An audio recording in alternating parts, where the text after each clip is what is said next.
Што се однесува до мене, јас сум живеел и сум се разбивал во дом на голема библиотека. Се едно што е тоа село, но тоа е едно од големите села во кој се разбивал духот. На зидовите, и се сеќавам убаво, имаше фотографии на мои дедовци и прадедовци кои животот го завршиле или со одсечена глава, или биле живи фрлани во угорена селска фурна. Во тој наш дом се напиле вода и ноќевали еден Димитар Миладинов и еден Григор Прличев.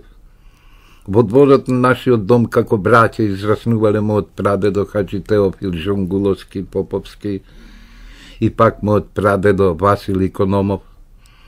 Не сум сосема сигурен дали во Солунската гимназија не учеле во ист класи Гоце Делчев и мојот дедо Коста Поповски.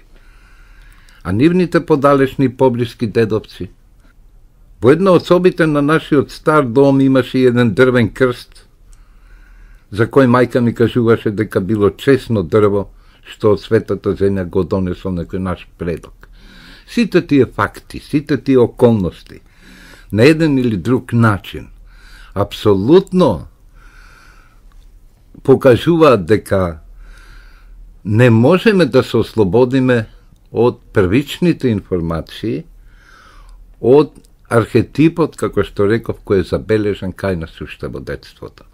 И сакал јас или не, тоа е мотивот кој длаби во себе, длабоко во мене, и бара форми, бара патишта, начини да излезе, да речам, од тој круг. Секој од нас во крвта има некој предок од Голгота.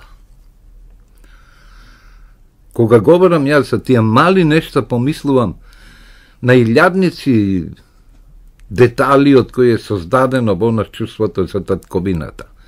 А празниците, веридбите, свадбите, полночните огнови на Коледе, фрцките на Василица, хармонијата на боите, на веленцата, што ги ткаеле нашите мајки, летните огнови и песни в планина, а говорот, јазикот, се е тоа заедно е татковина, една недоодлива, една голема, бесконечна географија и на честа и на душата, едно окрвавено писмо без точки и запирки.